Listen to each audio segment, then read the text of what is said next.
Hi everyone, Raj Gavrola. I'll apologize for not being on at 11. However, my Facebook Live on my computer is showing a black screen. So if anybody knows how to fix that when I go live, it's showing a black screen. Send me a message, a comment, contact me, private message me. So what I have now is a backup computer, and I think this should work pretty well. And we're continuing today about all about life. And in this all about life segment, we are talking about innovation. No, actually, I did all about life the other day. This is innovation and entrepreneurial leadership, experiencing innovation and entrepreneurial leadership. And so we're on to 7 strategies of solving a performance gap. And so strategy 6, and you can watch the other videos for the other strategies, but strategy 6 is advice. Now, this is very important, especially in innovation and entrepreneurial leadership. And here's the reason. The reason is that initially, as you have your idea and you're nurturing it and developing it, that makes sense. However, it needs to be an idea that you can advance, that you can develop into something greater. And in order to do that, eventually you're going to have to make that idea in a practical way, and you're going to have to, or you need to put some forward momentum on the idea. And what that usually requires is that it usually requires a lot of different facets. So you can watch my preview video on my website, my homepage, to understand those facets.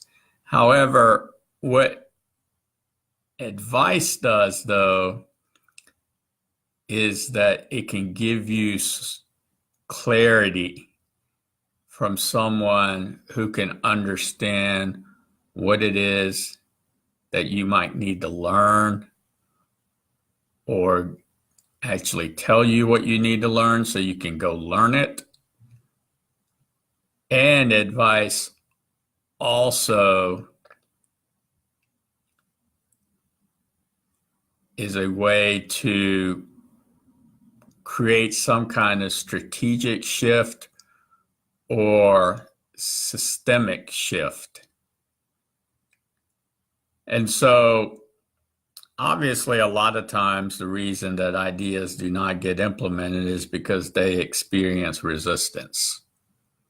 So it depends on what kind of idea it is. Now, if you have a product idea and you're going to invent something or create a new product, that's a little different. Because obviously, if you have a product that's very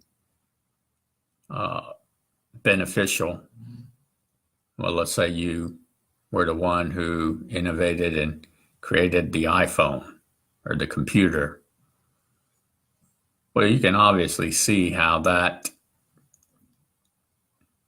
has a different path of advice to go forward with.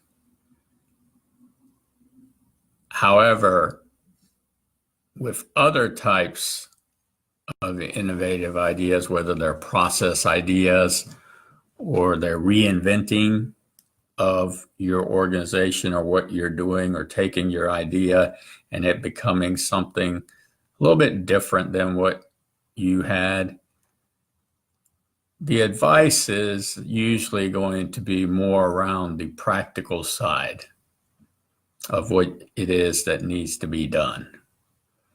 And then how do you put a backing behind it so that you have people who are interested, whether they be investors, other people on your team, partners, So how do you really create that effect and that momentum?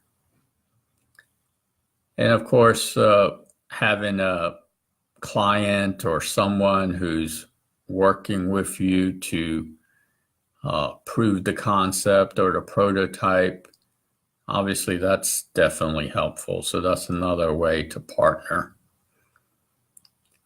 And so these are some of the things that you need to think about, but that's what advice and having someone on retainer, for example, can do for you. And in innovation and entrepreneurial leadership, a lot of it is just coaching and mentoring because they're able to, the right person would be able to not take away your endorphins and your epiphanies and your passion for your idea, but would actually be able to try to create some insights and to give you those insights so that you could actually stoke that to make it go a little bit further. But eventually, like anything else in innovation, you're the one that needs to put the sweat equity in and needs to actually make it somehow viable and beneficial or useful to people. And so there's a lot of ways that someone can do that. Obviously, in the technology space, what a lot of people do is they create the idea, then they put it on the web for everyone to use so that they can receive users. And then they upgrade individuals to a paid version. So that's one way. So there's just a lot of different ways on how you would make it a profitable endeavor. And a lot of that has to do with your research, the visibility you receive, the marketing, and then the relationships that you build. And then how to make it to where your idea could be adapted or used by another company. So it has a lot of different facets. However, having advice is very important because it gives you that clarity and it keeps you going in this direction forward, and it makes you realize the value of what someone's skill or their expertise can do as far as taking your idea forward. And that can really save a lot of time. It can save frustration. It can save the amount of work. And it just can give you a better path forward. Now, there are a lot of people who will gladly give you advice, whether or not you ask for them, whether it's family, friends, or whomever. And they're well-meaning, but you need to be able to filter that advice. And there's a difference between that kind of advice and paid advice and someone that you regard or someone who can guide you along and coach or mentor you as well. And it is definitely challenging. It is interesting. It's definitely fun and it's enjoyable. However, there's a lot of other things that need to be taken into consideration that are really unique to each individual in each situation. And so that's one of the reasons to go and seek advice or mentoring or coaching. And of course, being able to filter out the other advice that you received that you don't necessarily ask for, or maybe you did. And you have smart friends, you have smart colleagues, you have smart family. That's not the issue. It's just that do they really have the expertise in that area? And some of them can actually provide pretty good advice that will stimulate your thinking However, you've got to be very careful, and a lot of them will be naysayers because what you're doing goes totally against anything that they've really desired to do or want to do or need to do.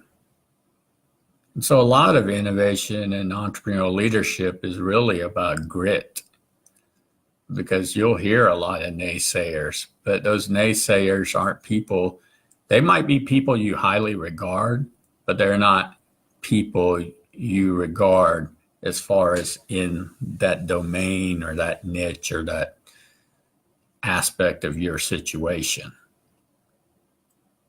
And so be careful with that. But, in the end, it's you that really needs to bring it out. And that's what good advice and coaching and mentoring really does. It brings out what's already seeded in you to a much further place. And so naturally, an idea goes through nurturing, development, building, and growth. And if you're in a company and you're innovative, you should always have something, at least one thing in each one of those areas. So that's really, really important. And of course, bad advice can also put a lot of damper on a lot of things. So again, it's important to who you go to and really what your thinking is. But eventually you're going to have to get into the marketing and relationship building side of it and be able to most likely customize the idea for clients, whether it's a service or a product, or whether it's internal. And it's definitely well worth it, because what happens is that most likely you've already got this idea and it's a viable idea. It's just that to educate people about it and to make it to where it's practical for what they're wanting to accomplish and aligning with them in that is where the challenge comes. And then, of course, if you get bad advice, it can really take you in the wrong direction as well. And that's why it's careful that you go towards somebody you regard. And it's not just because they're going to tell you what to do. It's they provide insight and they give you clarity so that you can put a better foundation around your idea, so it goes from nurturement to development to building it and to growth. So that's what I have for you today on advice for innovation and entrepreneurial leadership. And there's lots of good ways to do a lot of ideas. And sometimes it's just a matter of trying several ways before you find the best way. And then, of course, if the idea doesn't really materialize for whatever reason, it's something that you can always use that knowledge and that skill set and that experience in whatever it is that you do. And so that's very important for you to realize that that's a very valuable or high value skill that you're developing in doing this. So what was my zone effect? The zone is when you're making a breakthrough, you're performing better, you have performance improvement, everything's in slow motion, time is not a deterring factor, and it feels effortless. And so the zone effect for me this week, not really sure that I had a zone effect this week. One thing that I have, I'll say this, one thing that I've noticed, and especially today, like when my Facebook Live wasn't working, how much better would everything be if your thinking was better, if you had better thinking, right? And so obviously, better thinking is something that's highly valued for anyone. So today when my Facebook Live, for whatever reason, on the other computer wasn't working, one of the things that I knew was I know how to self-regulate. Now, I didn't always know how to self-regulate, but when something is supposed to be done and it's supposed to be done in a certain amount of time and you know how to do it, and then all of a sudden technology stops working, it can get a little frustrating. And in the past, I might have been a little frustrated, but now that I know how to self-regulate, just everything slows down. I go through the progression and I realize, okay, as I'm doing this, monitor progress, evaluate it, tried a few things that didn't work. And meantime, while it was taking, it seemed forever to reboot, I went about and just started working on something else, made a couple of calls, and then came back and it was starting to come back up. And it did while I was watching it. And so that in itself is of high value. Why? Because what are people struggling with today? They're struggling with stress, they're struggling with anxiety. Those are two of the main things. And just so knowing how to self-regulate is really, really important and a high value skill, because it doesn't affect the rest of my day. I don't allow it to, because I know how to self-regulate. But if I didn't, it might have affected most of my day. And I might not have been as clairvoyant in finding a solution like I did here, which is a really simple solution. But sometimes when you're frustrated or you're stressed or you have anxiety, you don't think clearly. I just got the backup computer, and this is the way that I'm doing the video. So that's an example. And in innovation and entrepreneurial leadership, you'll have some of that, because some people will seem very promising to you about your idea, and then all of a sudden they disappear. So, how do you vet that? How do you keep that from happening? And all of that is a learned type of skill. And so that's really, really important for you, because obviously that's frustrating when people do that. My meaningful trigger for this evening, well, it's Friday, so I like Fridays. In fact, I think Friday might be my favorite day. I'm not sure, but I always have a little more pep on Friday. It's just natural instinct. I think most people do, just because I know that I have the weekend come in, and it really isn't that much different than any other day to a certain extent, except for, again, the weekend and just having some time to spend a little more with my family and friends and doing some hobbies and things of that nature. And of course, all week we've been working, or I've been working. So it's always nice to do something with a little variety, although I add variety and have variety during my day. That's what one of the things that I like about innovation. And so my meaningful trigger is just simply tonight, actually spending some time doing some storytelling. And it won't take long, but just about an hour. And it'll be interesting, because in the storytelling, I'm also writing a book. And so some of those stories will be in a book. And so that's just a project I've been working on. So if something here resonates with you, it helps you, you can contact me at 864-569-2315 or Raj at rajgavrula.com.